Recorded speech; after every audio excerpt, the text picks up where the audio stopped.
Thank you.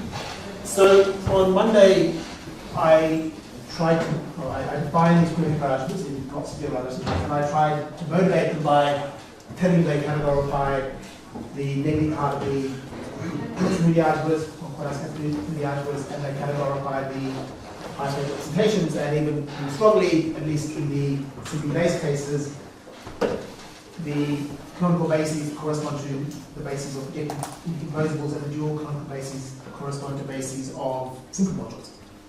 So I think this at least indicates these are interesting algebras that are important and should be studied in some way or form. Today I'm going to just talk about type A, and in some ways I feel like I'm using the down series of course because everyone else has been talking lots of geometry. I'm going to just do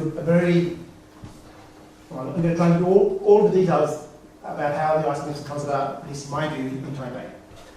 And for me, this all comes down to semi-normal form. So KLR algebras have been described by some people as algebras of type A of other types. And when you first learn about symmetric groups, you learn about representation theory comes from zero, and everything's driven by the semi-normal form. And I want to try and convince you that at least in type A, the same thing happens. It's actually true more generally than this. There are a series of papers by Kleshchev and Brundan where they construct semi-normal forms for at least homogeneous irreducible representations, and they look and feel very much like semi-normal representations. In the non-semi-simple case, of course, things go slightly astray, but as I'll try and convince you today, the semi-normal representation theory still controls what goes on to a large extent. So, by type A, I really mean affine type A, so we have these little quivers here, so the affine type A or A infinity, so we take the natural limit, we end up with just Z. In terms of how I define these algebras, I define the KLR algebras using these Q polynomials. So the Q polynomials we get in these cases, we take this one. I guess implicitly I'll use this orientation on the quivers, but other orientations could be used. The definition of my KLR algebras, of course, we have these generators, some i's, some psi's, some y's, and they satisfy these relations. And what I want to try and convince you of today is these relations are not so unreasonable. And also somehow, quite mysteriously, hidden inside these relations, at least in type A, we have combinatorics coming from standard tableaus, which is far from obvious here. Yeah. So looking at this presentation here, we've got all these idempotents, and of course you think, okay, all the idempotents are non-zero. Idempotents are nice things you square and they think non-zero. Lots of these idempotents here are in fact zero, and somehow the relations force these things to zero unless they correspond to a standard tableau. In some way that I'll try to make precise. So, even though it doesn't look like it, somehow tableaus are hiding inside here. And if nothing else, I hope to convince you we're going to see. So, what I want to start talking about is this isomorphism theorem. So, for an isomorphism theorem, I need to have two algebras. On the one side, I've got the KLR algebra. The other algebra I want is what I call the Cyclotomic Hecke algebra of type A. So, let me set up the notation. So, I've got my quiver of type A, which has index z equal to ez, or e's infinity z. So I need to find an algebra which depends in some way upon e, and the way that I'm going to put e into it is I want to pick some scalar sitting inside my ring, so k here is just a ring at this point, and I want e to be minimal such that 1 plus psi squared up to psi to 2e minus 1 is 0. So this is what I would normally call the quantum characteristic of psi. I want to fix also just capital 1 up to capital L such that the multiplicities of these match up to my dominant weight. I've got a dominant weight also in my KLR algebra. So this is just a notation in some sense. Right? I'm just picking a bunch of parameters which correspond to my lambda. And then I want to also define one integer. Where do I pause there? So it depends upon psi and n, and we just take psi to 2 n minus 1. If psi is equal to plus or minus 1, we've got a problem here. I'll take the limit in that case. But in fact, in that case, we just become n. Okay. So that's the notation I need, and then here's my Cyclotomic Hecke algebra. So I want the unit associative K algebra. I'm going to call it H, name of n, of psi. It's got generators T1 up to 10 minus 1, L1 up to Ln, and relations are given by these things here. So there's a cyclotomic relation which depends upon these kappas. For my KLR algebra, I had a cyclotomic relation which also depended upon kappa, and this is the analog in this ungraded algebra. The other relations here, I've got my friendly braid relations for the symmetric group sitting here. Here's my braid relations length 3, here's my braid relations length 2. Then I've got some polynomial elements, these L's, which pairwise commute, and then they satisfy these fund relations here. And then I've got this funny Hecke algebra relation, and I've normalized it in a funny way. So if you used to dealing normal Hecke algebras, I've got the square root. My psi here is being the square root of the normal Hecke algebra parameter. But I just prefer to normalize it this way. And because I'm using this particular version of the quadratic relation, that's why I've got psi squared up here. Psi equal to n. It's just make my notation to know these things. So that's my algebra. And we see something here. So if psi squared is not equal to 1, this is what's normally called a Ariki algebra. But I've got a slightly different presentation. So this relation here is normally associated to degenerate Hecke algebras, but I would use this always. When psi squared is equal to 1, you can replace this with the normal non-degenerate relation, and it's the same thing. And when psi squared is equal to 1, this is what is honestly called a degenerate Ariki algebra. But the nice thing about this presentation is that it combines degenerate and non-degenerate in one piece. So it's a uniform presentation. So these Ariki algebras are deformations of the group algebra of. That's what I'm saying. So the Ariki algebras are deformations of a root product of a cyclic group order L with Sn. And that's really how I first motivated. This algebra I've defined here actually is the deformation of the group algebra of this group. Because I can't set my Q equal to 1 or my psi equal to 1 and I put these here, which is usually, I won't get my group algebra. Somehow, the correct deformation to look at when psi is 1 is not the group algebra, it's something different. And that's what this species does for you. But it's really motivated by trying to understand this complex reflection group and trying to form this in the same way that Iwahori Hecke algebras to form the group algebras of proxy groups. Okay. Nice theorem. It has a nice basis given by just powers of these L's, but the power is bounded by L, where L is this funny group in the background. And then we get some TWs. I didn't write out what TW is, but you fix a reduced expression for W, take the corresponding product of the generators of the TIs, and that's my TW. Because my braid relations hold, this TW doesn't depend upon the choice of reduced expression. So this is in stark contrast to KLR algebra, where the braid relations don't hold, and even though you define this element psi of W, it depends upon our reduced expression. But perhaps the main point of this is we get an algebra which is free of rank exactly the order of this complex reflection group. So morally, it is a deformation of this group, but in fact, it's not the way I define it. Okay, so the main thing I'm going to talk about today says this algebra is isomorphic to the corresponding KLR algebra. So here it is. If I'm working over a field, then my cyclotomic Hecke algebra type A is isomorphic to the corresponding KLR algebra type A. So this KLR algebra is defined by a quiver. It'll be a cyclic quiver in general. It'll have E vertices, and E is the order of. Actually, the way I set up 2E is the monoprimitive order of the parameter psi inside H. And then this dominant weight picks a choice of eigenvalues for L1 inside this algebra. Okay. So a few remarks. This is only true over a field. I can find both of these algebras over fairly arbitrary rings, but the result is not truly over arbitrary rings. I have to really work over a field. Although, as we'll see, you can relax it a little bit. Actually, one thing which is particularly interesting, I think, is that you can define this KLR algebra over Z. So you get this algebra over Z, which is somehow intrinsically non-semi-simple even over Z, which is not what you normally expect. And this KLR algebra over Z is a very interesting object, I think. The big consequence of this is I now have a non-trivial Z grading upon my cyclotomic Hecke algebra type A. This is graded, so by the isomorphism, I inherit a grading upon the algebra type A. The way Brundan and Kleshchev prove this is they constructed explicit maps from the KLR algebra to the cyclotomic Hecke algebra and back again. And then they went through all relations and checked them one by one and made sure they worked. It's a pretty ugly proof. I think they wouldn't be offended by that.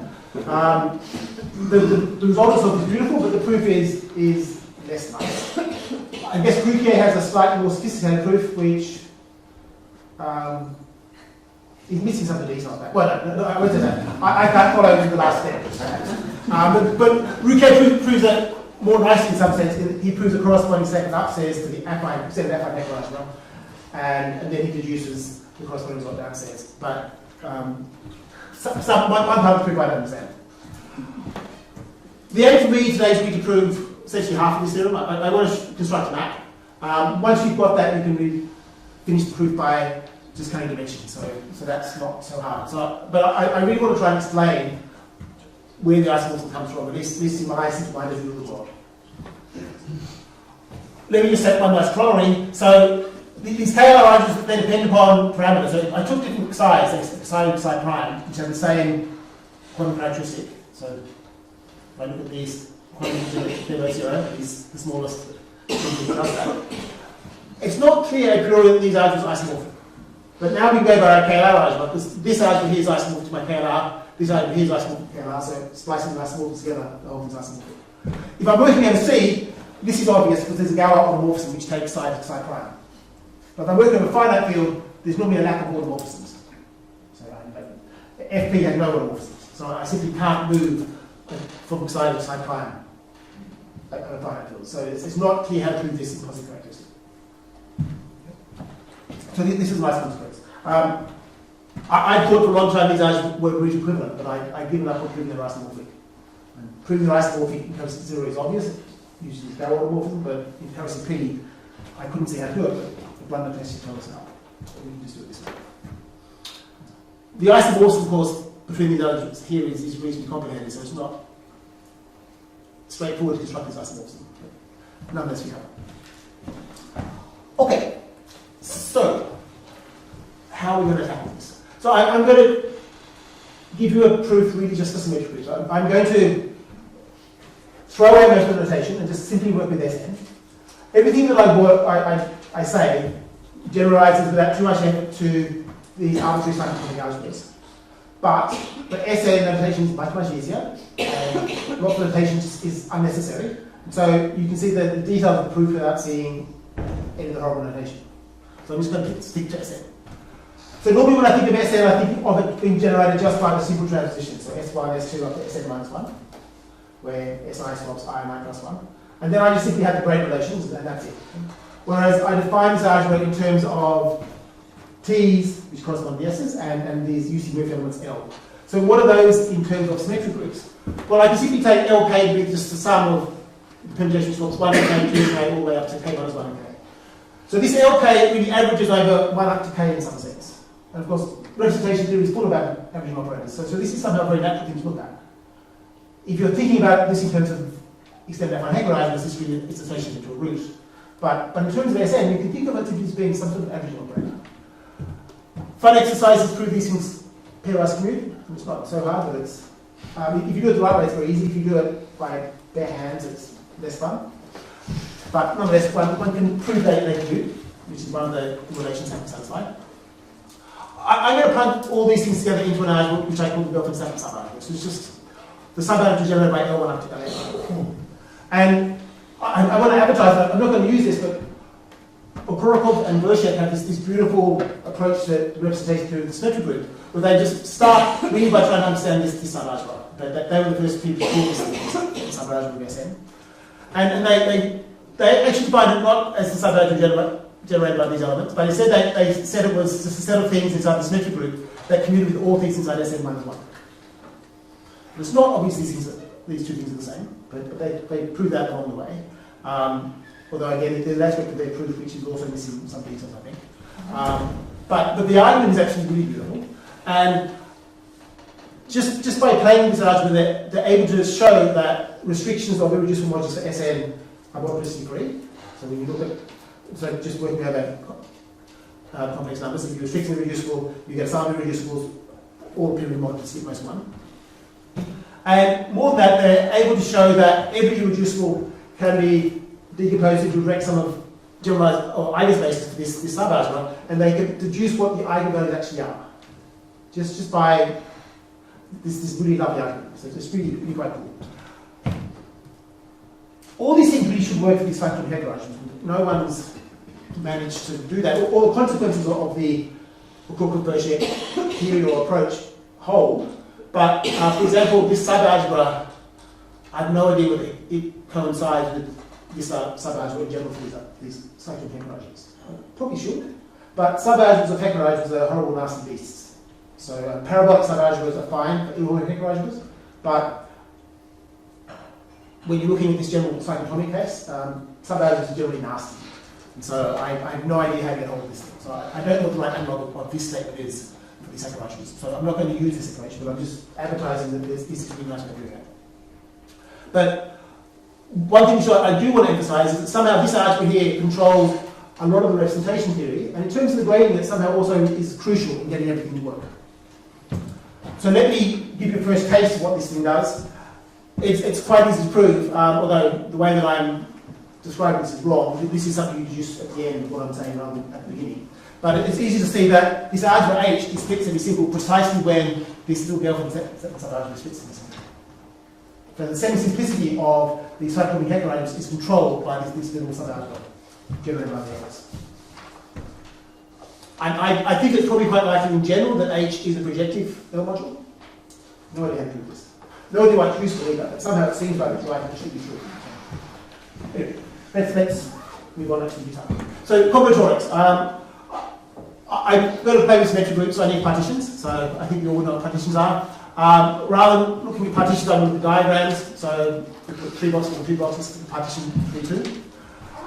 I want a lambda tableau to simply be a function from a diagram into the numbers 1 up to n. And I want to call one of these tableaus standard if the numbers increase along the rows and down the columns. And of course, the reason these standard tableaus come up is that if you take off any one of these, if you take off the 5, you've still got a standard tableau. Take off the 4, you've still got a standard tableau. So somehow these standard tableaus encode the restriction rules for the reducibles of Sn. That's really why they come up. And we'll play with that tomorrow. But in essence, what I'm saying here is here's the combinatorial data for describing restriction models. Sn. If I was working with these full cyclotomic Hecke algebras, rather than working with partitions and tableaus, I would take L tuples of partitions and L tuples of tableaus. And so essentially, all the combinatorics would be exactly the same, but I would just take L tuples rather than just taking a single one tuple. That's, in some sense, the only major difference. And this is what you should expect, because the underlying group is it's a cyclic group of order L with Sn. And so the representation theory should look like the 3 L tuples of Sn representations. That's exactly what that does. Okay. I need eigenvalues. So the content of a node, so this is meant to be row R, column C, is just C minus R. And if I take a standard tableau, let me say the content of n inside T is just, so Cm of T is just C minus R if m sits in row R in column C. So my tableau is a function, so this is saying that m is in row R, column C. So for example, if I took 3, 2, 1, there are my contents, so the contents increase along the rows and they decrease when they go down columns. And one of the vitally important observations, trivial observation, is that if I look at the places where I can add a box, I still got a tableau here, so that'll be here, here, here, and here. They all have different contents. And that's effectively what a PCD gradient comes from. So let me write down a trivial lemma. If I take 2 tableaus, they're determined by these content sequences. So if my tableaus have the same contents for all n, then they're the same tableau. And a slightly weaker statement is if they're equal everywhere except at 2 places, m and n plus 1, then if they're the same tableau, or I have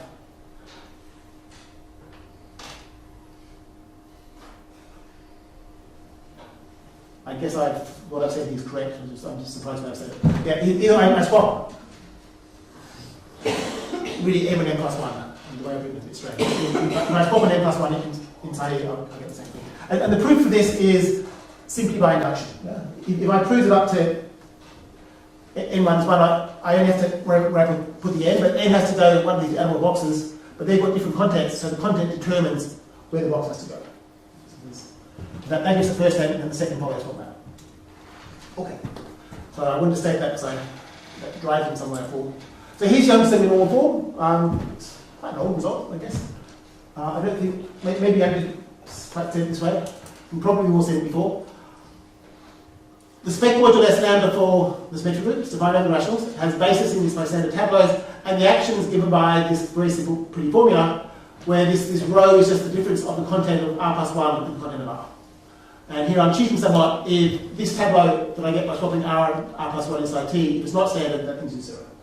So we have this very pretty formula for Sn that we can write down. And what I want to do is show you really how easy this is to prove. I want to show you that it's really determined by the Gelfand-Zetland subalgebra. So the key point, which is not when we say it's part of the theorem somehow, is that each one of these basis vectors in this thing here is an eigenvalue for a Jucys-Murphy element. And the eigenvalue is exactly given by the content of MUT. So if you simply just assume you have a module of these properties, then this form is almost possible. And I want to drum this into you because I want to, well, firstly, convince you something normal forms are driven by the Gelfand-Zetland subalgebra, and also on Friday I want to use this in another way, in some sense. So let's assume that we have a module which has a basis in this by standard tableaus, and each basis vector is an eigenvector for using the elements. So if I take an arbitrary tableau, an arbitrary generator, I can certainly write SR times VT is equal to this for some coefficients. So what I want to convince you of is that these coefficients are exactly given by these two formulas here. So I'm probably seeing this before, but I think it's always very true. So if I've got M not equal to R plus 1, I can simply just act upon this thing here by Lm, and it commutes. So on the one hand, when Lm acts upon these things, I get the contents of MES coming up. But when I push it through, I'm going to get the contents of M inside T. So when I compare the two sides, you'll see that the contents, if AST is non-zero, then it has to have the same contents as T, except possibly at R and R plus 1. And so that tells us that AST is non-zero precisely when S is T, or S is T when I swap M and M plus 1. Okay, so now let me just write out these things here. So let's just change the notation. Let's just write SR times VT as being alpha VT plus T to VS, where S is when I swap R and R plus 1. And let's also write out alpha prime and beta prime for the coefficients when I swap when I act upon VS. On the one hand, if I take this formula here and I act by SR squared is 1, so I get VT on this side, and then when I act here, this will give me alpha squared VT, and then I get an alpha beta VS, and then when I act over here, I get this over. So when you simplify that, you get this formula here. So this means that this coefficient, alpha minus alpha prime times beta must be 0, and this thing must be 1. On the other hand, I can take this thing here, and I can act by LR. When I act by LR, on one hand, I'll get this expression in here, and this LR times SR, because of this relation, I can write it like this. And so here again, when I act by LR plus 1 on VT, I get the content of R plus 1 in T, and then I get my alphas and betas coming out from this. And so when I splice all these equations together, these equations imply that this coefficient alpha must be the difference of the contents, which is 1 on my row. And then the betas, right, I get the betas from here. Beta times beta prime is 1 minus 1 on rho squared, which I can write like this. Okay, so because alpha is equal to this, alpha prime must be minus this, which is what I should get because I'm talking R and R plus 1. So the content of R plus 1 in T will be the content of R in S, and the content of R plus 1 in S will be the content of R in T. So I'll just get minus that. I haven't quite got this formula here. Why is that? Have I screwed up? Well, the issue is that these VTs are eigenvectors. And of course, eigenvectors are only unique up to non-zero scalars. So I pick any bunch of eigenvectors, and all I see is they're eigenvectors. I'll get some representations, but choosing different eigenvectors by changing my eigenvectors by a scalar will result in conjugate representations, but they'll be slightly different. And so what this is really saying is that if I look at my matrices with respect to these bases of eigenvectors, the action of the SRs is uniquely determined on the diagonals, if I write down a matrix for these things, and then if I look at the product of the ith jth entry times the jth ith entry, that's also uniquely determined. It's equal to this. Okay, so this Gelfand-Zetland subalgebra determines my representation, and here I've just chosen a particularly nice coefficient here. Okay. Before I move on though, I'm trying to relate to KLR algebra. So what the hell does this well-known classical semi-simple representation theory have to do with KLR? So the grading on the KLR is determined by the Cartan matrix, and this takes value -2, -1, 0, 1, and 2. It's actually Hippogorian inside here. So if you look at this thing here, if R and R plus 1 are congruent, so if the contents of R and R plus 1 in T are congruent mod P, I'm really dividing by P squared here. This gives me -2, because I've got P squared occurring twice in the denominator. And then the other things that can happen in my KLR generator is if I have an edge of I to I plus 1 that corresponds to this row being equal to 1, so that will correspond to this being 0, and then if I put an edge from the other way around, that will correspond to this being 0. So these are really the two ones in my Carter matrix, and here's my -2. So the Carter matrix is already implicit inside it. And when you trace through what I do later in the lecture, this in effect becomes the gradient of the KLR algebra. So I won't actually give detail, but that I should trust me. This somehow really is gradient in disguise. Okay, what can I do with these three more bases? So I've got a basis of eigenvectors. So let me define this horrible product. So I take a product from 1 to n, and then I take a product I put all standard tableaus, not necessarily the same shape. And I just want only that the difference of the content in R, or the content of R and S is different from the content of T. And that's because I want to divide by here. So I take this big product. This is some huge thing which lives inside the group algebra of the symmetric group and the rationals. The point of this thing really is, if I act upon the base element Vt, Lr is going to act as the content of R and T, so this whole thing will act as 1. And if I act upon the base element Vs, well, there'll be some place where S and T have different content, and so this will count. So these FTs will project onto the corresponding base element FT. Okay? And so it's not very hard to see from what I've given you that this collection of FTs gives me a complete set of pairwise orthogonal idempotents, Sn. If I look at the left submodule generated by FT, that's exactly my spec module. And that's also irreducible. The collection of spec modules is a complete set of pairwise orthogonal idempotents. Oh, no, it's not. That's garbage. Pairwise orthogonal irreducible modules is what I meant to say.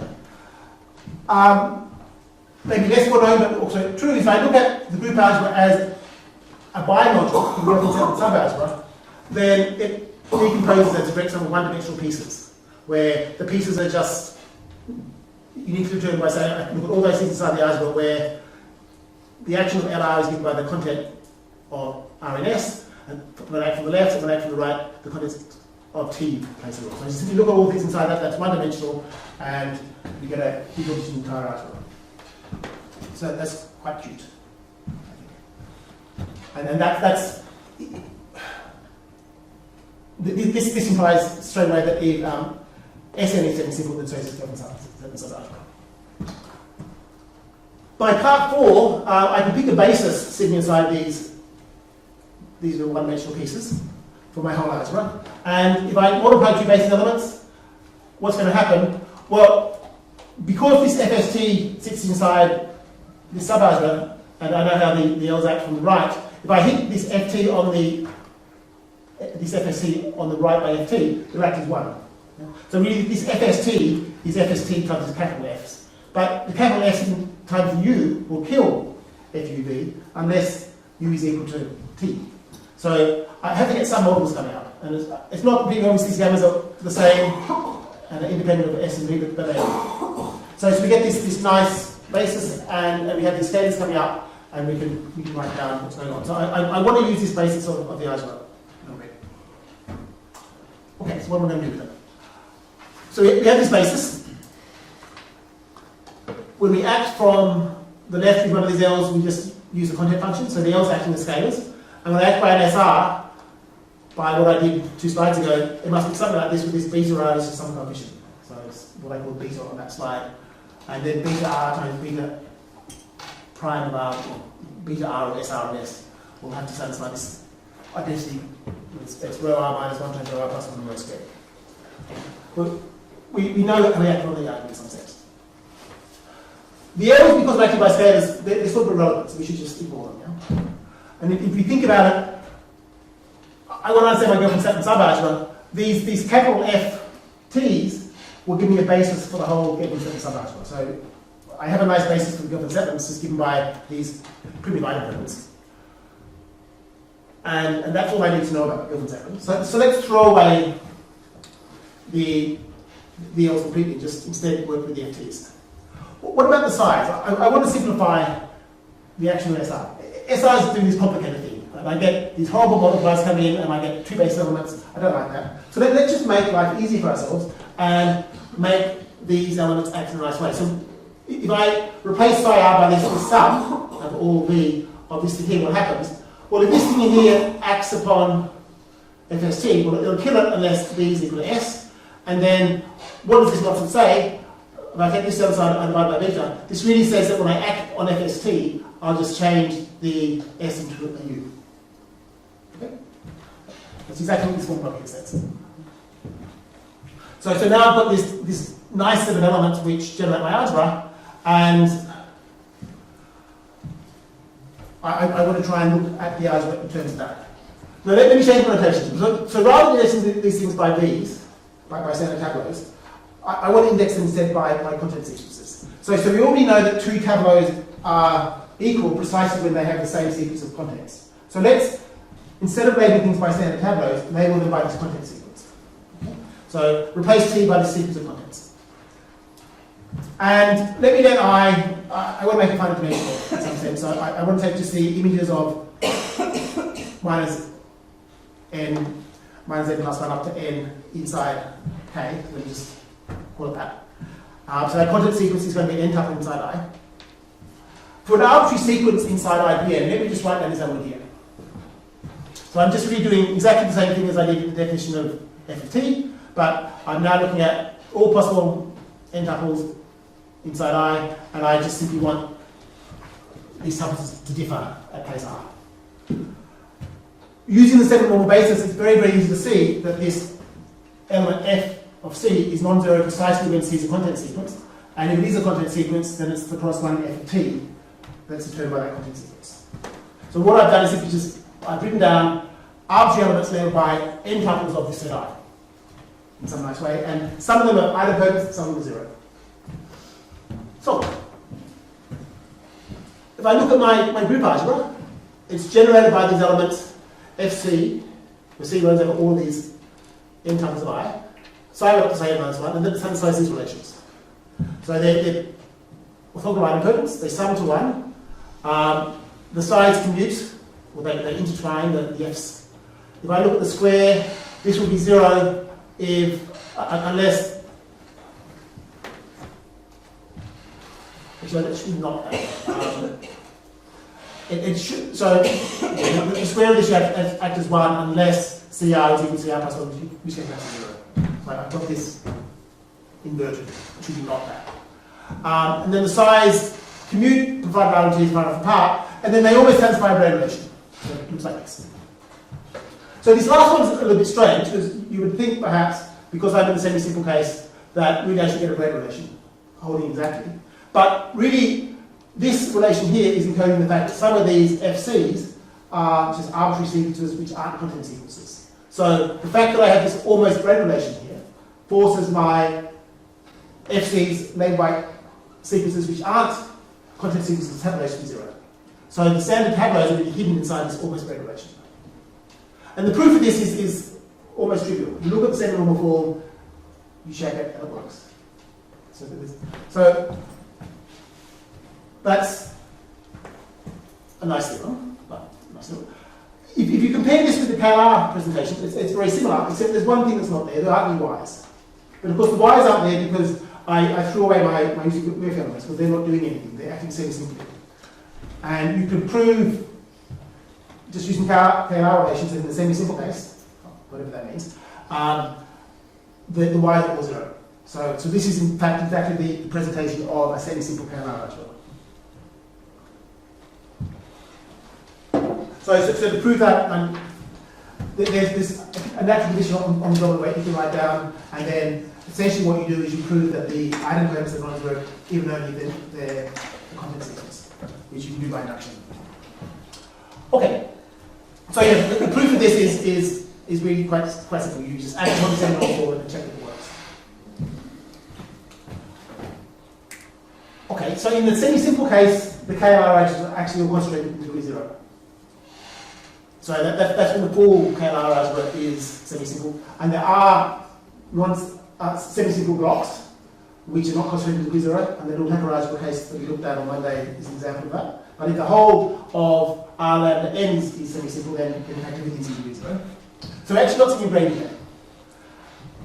And let me also say that everything that I've said so far works essentially without any change for these Cyclotomic Hecke algebras, except that we replace the contents by something slightly more complicated.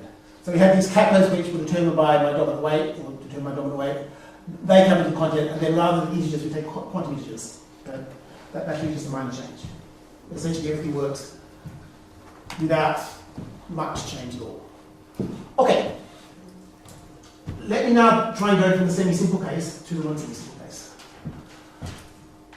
So these primitive idempotents, they have this format here, and we're dividing by this difference of contents as S runs over all tableaus. So typically we're dividing by lots and lots of integers here, and lots of those integers will be divisible by P. And that's a bad thing to do in case of P.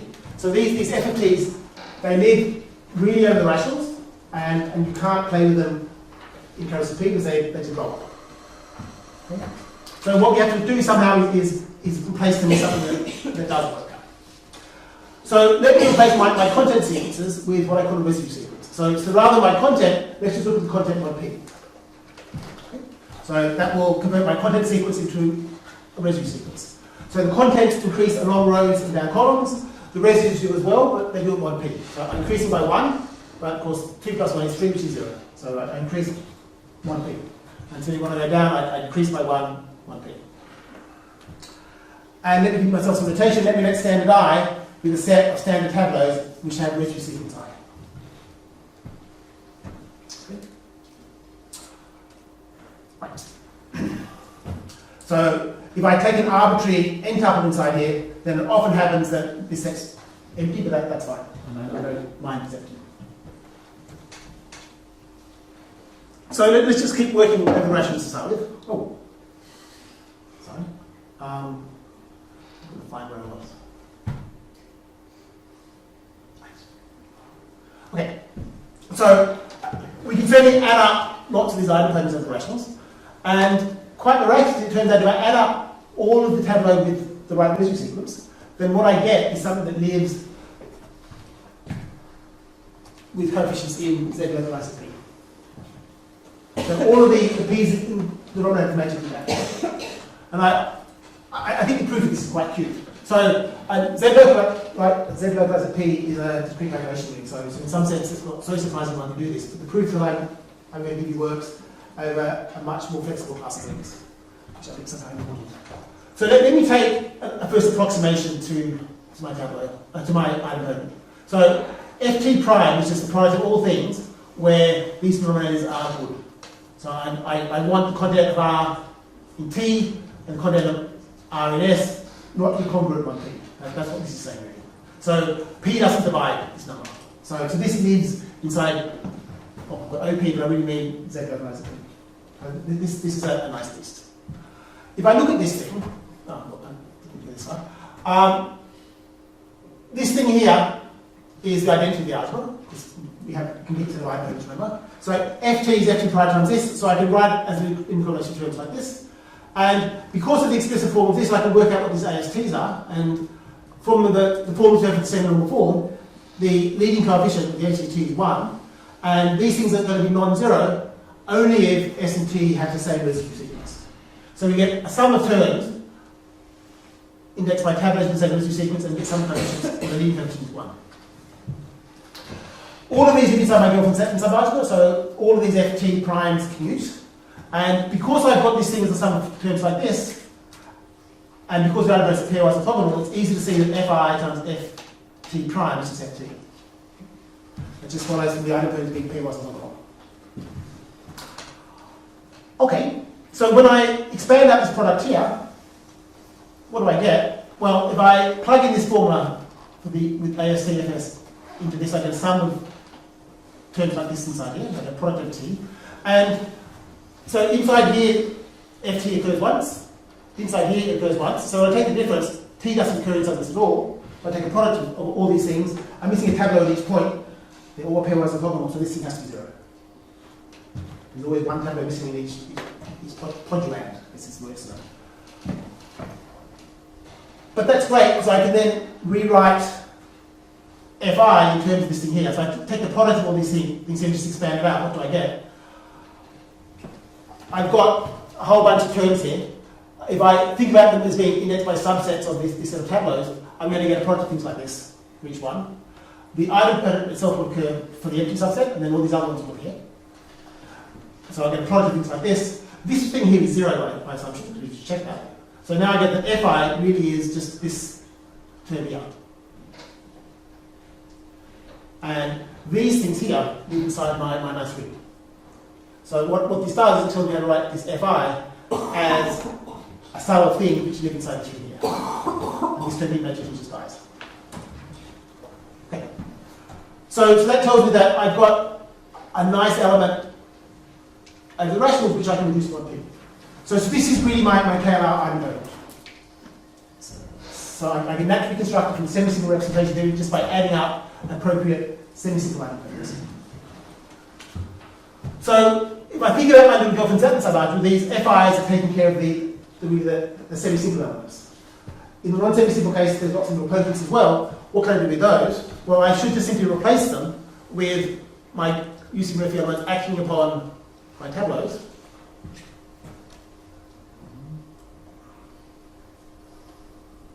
Is that what I meant to write?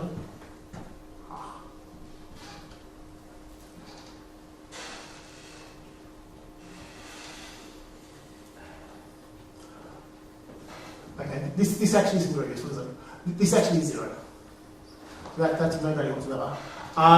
What I should have written here is, rather than this content, I should just fix some particular choice of lift, or some particular integer, in the range from 0 up to p minus 1, which is, well, replace this by the unique integer. This is congruent to 1p, between 0 and p minus 1. And then this would actually be a reasonable thing to write down. So this would be an approximation to this. Some will be 0, some of these factors, but in general I'll get some non-zero multiple of these FTs. So that will take care of my Gelfand-Zetland subalgebra. I'll have these idempotents indexed by the right piece, and then these y's are some sort of approximation to the Jucys-Murphy elements and their idempotents. Okay, what about my size? So in the semi-simple case, this was my formula for size. I took S minus 1 on rho times this beta times FT. Let me just expand that out a little bit. So can I ask a question? Yes. Can you go back to the previous slide with the proposition? Throwing like equation Z localized at P. You're saying that the denominators do not contain powers of P or are purely in the powers of P? They don't contain powers of P. They do not contain powers of P. So the point is that I can use this in one thing. So, are you happy? Okay, so let's unpack what this is in terms of the notation. So if I expand this out, my beta I could take to be 1 plus rho divided by rho. And then if I plug this in, I've got this expression here. And the rho cancels out, so I get like this. What is rho? Rho is CR plus 1 minus CR. So this is what I get by LR plus 1 minus LR. So in terms of this formula here, these two things are exactly the same. And rho is just a scalar, LR plus 1 acts as a scalar, LR acts as a scalar. So I haven't changed anything to it here. I've just replaced my scalars by things which are not scalars. Okay? So then I get this formula here. It's a slight worry that I've written 1 on 1 plus LR plus 1 minus LR. Yes. Let me just pretend that's not there for a moment, carry on. So if I use the relations, I can write this expression here, and it turns out this is just LR SR minus SR. So it's just the commutant of these two elements. And then I've got this sum term here, which is a bit disturbing because I'm dividing by something I can't divide by. But it turns out this sum here does actually make sense. It is an honest element of the algebra where I've localized Z at P. So there is a way to interpret this as an element of this algebra in a way that actually does make sense. And the proof is roughly, morally, it's the same as the argument I just showed you with lift idempotency. So in the same way that you lift idempotency, if you just perturb that argument a little bit, you can show that this expression makes sense inside the group algebra of the symmetric group localized Z. Z localized group. Of course, there is one assumption, and that I need to have this thing here acting in a non-zero way, which comes down to this quantity here being non-zero. Okay. Now, it turns out that if the two residues are equal, this piece here is acting as 0 with edge. So I can't quite do this. But if you write down instead these elements, so I should have, that needs to be corrected. I'm going to just replace this by something congruent to that for all. See if that makes sense. So here I've really got my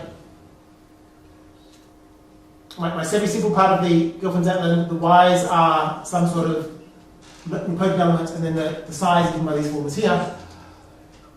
The SR plus 1 appears really because of the relation SR plus 1 times SR minus 1 is 0. And so, of course, that's the same as SR squared is 1 in the symmetric group. In the Hecke in general, it becomes SR plus psi times, TR plus psi times TR minus psi inverse is 0. So, that's really why I need this thing up here. But I can write down these elements, and I can work over Z localized at P, and I can prove that what I've got here is essentially the KLR generators inside the group isomorphic symmetric group. So the relations, when I'm working over Z localized at P, they're not quite the KLR relations, in that there are some P's that occur in various places. So it's really a deformation of the KLR algebra. But if I then go down to my field K, the bits that have P in it just vanish, and I get exactly the KLR presentation. And so this shows you that there's a map from the KLR algebra onto the symmetric group in a fairly natural way. And these things here really do come from trying to get a nice presentation for the semi-simple symmetric group. So what this does for you is it gives you a map from the KLR algebra onto the symmetric group, and then you can just use it essentially a dimension count to check that this is the isomorphism. So that's how I think the isomorphism comes about in this nice way. And what it's really saying, in some sense, is that the KLR algebra is some sort of idempotent completion. As soon as I throw in all these idempotents, then I will get an isomorphism. So if I'm working over Z, I simply can't define these idempotents, and so you can't see an isomorphism. But when you invert P enough, invert these copine P, then you can see the isomorphism. Okay. So let me also just say, so I've just gone through the SN case, but the proof for SN or these general cyclotomic cases is essentially the same. Right? It's just the notation's a bit more heavy-handed, but the same argument goes through essentially without change. Okay. Let me show you one other thing I can do with the same I can give you. So we've now got these KLR generators for our algebra, and then they have got this long list of relations, but it's by far means not obvious when products of these things are 0 or non-zero, and certainly it's not normally having a homogeneous basis. So what I want to do is tell you how to get a basis. And I'm going to cheat somewhat. Let me just first say that the basis exists. And what does this basis look like? Well, it's indexed by pairs of Sam's tableaus, or L tuplets of tableaus in the high-level case. And it's great to say that. So I want to show you roughly what this looks like and unpack what this means. So before I tell you what Brundan cellular means, and also show you, well, let me show you how these things are defined, and then I'll go back and explain what Brundan cellular means. So let's take P to be 3 and take lambda to be 753. The initial tableau T lambda just has the numbers entered in order along the row. So 1, 2, 3, 4, 5, 6, 7, and so on. That's my initial tableau. And here I've got the residues in the tableaus. Okay. And I've highlighted the columns that are divisible by 3. So this is my third column, this is my sixth column. And then the element that I take for this initial tableau is I just take the idempotent corresponding to the residue sequence that I get by reading along here. This is exactly the residue sequence of this initial tableau. So 0, 1, 2, 0, 1, 2, 0, 1, 2, 0, and so on. And then for y lambda, I simply take the corresponding product of the y's for these things inside the columns divisible by 3. So they'll only occur with exponent at most 1. So that's a reasonable thing to write down. And in general, what do you do? Well, if I take random S and T, there's going to be some permutation which moves my initial tableau to S and also moves my initial tableau to T. So I call that ds and dt. I fix reduced expressions for every element of the spectrum we did earlier, and I said let's divide psi dot which would be the corresponding product of a reduced expression. So we simply just write down psi ds inverse times the corresponding idempotents times y times sine t. And this is what the basis looks like. So this really has told you nothing. Okay, I've said what the element looks like. It's by far means not obvious this thing here is non-zero. And this is clearly the basis. But let me defer that. I'll explain a little bit how the proof goes. But I want to first go back and talk about graded cellular and see what that means. So what is cellular algebras? I guess implicitly they've appeared in some talks. So let me give you the definition. I just want to take a unitary pair algebra, a unitary causation pair algebra, and then a cellular basis for A is a triple consisting of C, P, and S, where this P is a poset.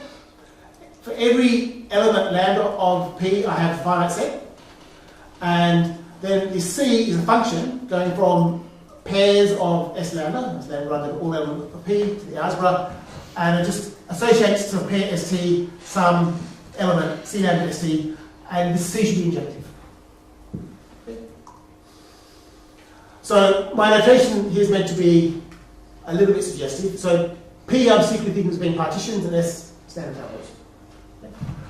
So what should they satisfy? Well, the images of these things here, these C lambda STs, they should be a basis. The most important property by far is that when I act upon one of these basis elements, and I'm ending the slide, then what I should do is I should fix my, when I act from the left, I should fix my right-hand subscript and just go to the left-hand one. And I didn't say on the slide, but the crucial thing is that this coefficient that I get, this RSU of A, this should not depend upon T. So it should only depend upon A, S, and U. It doesn't depend upon T. So this is not quite true, it's true only modulo bigger things. So if I throw away all the bigger things, then I simply just vary my left-hand subscript, and I fix my right-hand one. And then I've got this map that swaps the order of the subscripts. That should be an anti-isomorphism of the algebra. Okay. And then a cellular algebra is just an algebra which has all these cellular bases. As a minor extension to this idea, I want to say that if I take a graded algebra, then it's graded cellular. If I have one of these bases, oh, okay. Let me see a little bit of the slide here. So what should be said on the slide is that you have this degree function from S lambda into Z, of course for me Z graded, or greater means Z graded, and then the degree of C lambda ST should be the degree of S plus the degree of T. So the degrees of these elements should depend in a uniform way upon S and T. So the capital C doesn't appear in the conditions? Is this it does, in the sense that the image, the C lambda ST is the image of ST. Oh. So that's, it's silly notation saying that I've got a basis index over this data. Okay. So let me use some examples. And the prototype is really matrix units. I just take matrices. I use hash because more is like hash for one object. So we've got hash. S should be the set 1 up to n. So I'm looking at n by n matrices. And then the base element should just be the elementary matrix which has 1 in row I, column j, and 0 elsewhere. And this is cellular precisely because when I multiply it, what happens, I fix my left and right subscript and I forget everything else. So in this case, there's no higher terms. There's one thing that appears, we're happy. So semi-simple algebra, split semi-simple algebras are all cellular because they're all sums of these things. Okay, great. Moving closer to home, if I took this semi-normal basis that I had, it's essentially a basis matrix unit. Yeah? So I've left off some garbage again. There should be a gamma t inside here. But these are effectively looking like matrix units, except I should have a gamma t sitting there in some scale. And so that implies this is, again, a cellular basis. So to some extent, a short version of the proof that the psi ST basis is a basis, on a cellular basis, is that if I look at what happens over Z localized at P, this psi ST is FST plus higher terms. That's it. I guess the first version of the proof was longer because we didn't have this framework in place and we had to guess what was going on. But roughly, that's the proof. You need to check a few things, but that's roughly all one needs to do. Okay, so let me show you what you can do with these cellular bases, why they're useful. So the main property really of these cellular bases is that when I act from the left, I fix my right hand subscript and I go to the left hand one. So let me show you why that's useful. I want to find the greatest spec modules. So spec modules for symmetric groups, we know, we love them, they're old friends. I want to introduce graded versions. So I'm missing a key detail. I haven't told you how to put a grading upon these things here, but let's just ignore that. Assume it's there. So this psi SC based element has a degree, and this psi of t has a degree as well. That's not why that degree so much at the moment. So once I've got this action on the full basis, because this thing here doesn't care about v, and this coefficient is independent of v, let's just throw away the higher terms and throw in the v. And I call that the spec module. So I take basis just indexed by with the left-hand subscripts, and the action is given by exactly this, with the same coefficients, except I ignore the higher terms and I ignore the b's. So that defines the module, defined by the axioms. And what can I do with this? Well, this thing has a natural linear form. So how can we see this? Let's look at psi st times psi uv. Well, on the one hand, I can think of my psi st as being the h. Yeah? And so when I act with this h, I'm acting from the left, I should fix my right-hand subscript, I should go to the left-hand one. So I get a sum of terms like this, where my right-hand subscript v is fixed. No choice there. On the other hand, I also got this star map. So the star map is anti-isomorphism. So what that really says is that if I act from the right, then I get a sum of terms where I fix my left-hand subscript down, and I go to the right-hand ones. Okay? It's anti-isomorphism, just swaps things. So that means when I think about my psi uv as being my h, and I act from the right now, I fix my s, and I vary the right-hand subscript. So I'm a bit stuck here, because on one hand I've got to fix my v, on the other hand I've got to fix my s. So there's only one term here. It's got to be some multiple of psi sv. So I've got to have s on the left, v on the right. So this scalar alpha is what I call the inner product. So the inner product of psi t and psi u is just given by multiplying these things out and picking up the coefficient of SUV, modulo things of bigger shape. So for symmetric groups, bigger shape just simply means take the box and move it higher up. And if I'm looking at these multi-partitions I've got now, L times the partitions, I move either a box up or I move to the left. So it's the same sort of deal. So the key point really is this coefficient here only depends upon the h, the s, and the a, and not upon the v. And so that implies, when you go through all the details, that this coefficient here depends only upon t and u, and not upon s and v. So if I change my s to s prime and my v to v prime, I'll get exactly the same coefficient. So this is a well-defined inner product. Once I've got this, it's very easy to check this inner product respects the interaction, modulo this isomorphism. And so if I take the radical of the inner product, this is going to be a graded submodule. And more than that, what's the degree of this form? So if I add up the degrees, on the left-hand side, the degree of this thing will be degree of s plus degree of t plus degree of u plus degree of v. On the right-hand side, this is degree of s plus degree of v. So in order for this to work, the degree of t plus the degree of u must be 0. The only time this can be non-zero is if degree of t plus degree of u is 0. So this is a homogeneous bilinear form of degree 0. That's good. So let's take, that's a nice notation. I love my macros are wrong. So let me make d mu to be the, there's really no easy way to pass it, is there? So d mu is just meant to be the spec module less than u modulo radical. So this is a graded quotient. So this is going to be a graded h lambda module, r lambda module. If I take the complete set of these, they give me a complete set of pairwise non-isomorphic irreducible. I've got KSA, but we can work with h lambda modules, that'll be fine. The little angle brackets here mean gradient shift, and of course I have to do gradient shifts because when I shift my gradient up or down, I get a module which has exactly the same action in some way or form, but the degrees have changed. And in my gradient category, isomorphisms are always in degree 0, so when I shift my gradient, I get a non-isomorphic irreducible, a new one. But what it's essentially saying is I get really the normal irreducibles I get for Sn, and then I shift them. So this gives me a complete set of pairwise non-isomorphic irreducible X modules. And one nice feature is that because this form here is homogeneous of degree 0, the simple modules are automatically graded self-dual if I don't shift them. Okay. And they inherit the bilinear form on the spec module. These one out by the radical. So we have a natural homogeneous bilinear form of these modules. It's degree 0, so they're self-dual. And in my probably it was one, but certainly in my categorification theorems, I wanted to take the self-dual simple modules. So this is what I meant by self-dual. Self-dual with respect to this natural form that I get.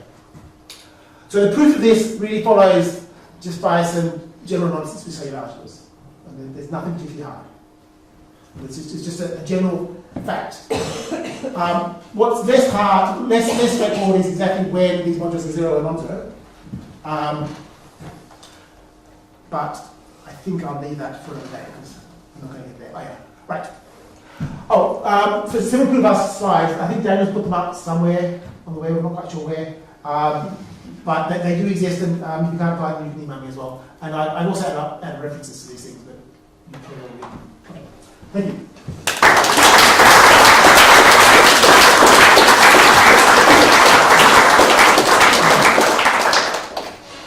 Are there any questions? Okay. Well, if not, let's thank you for the game.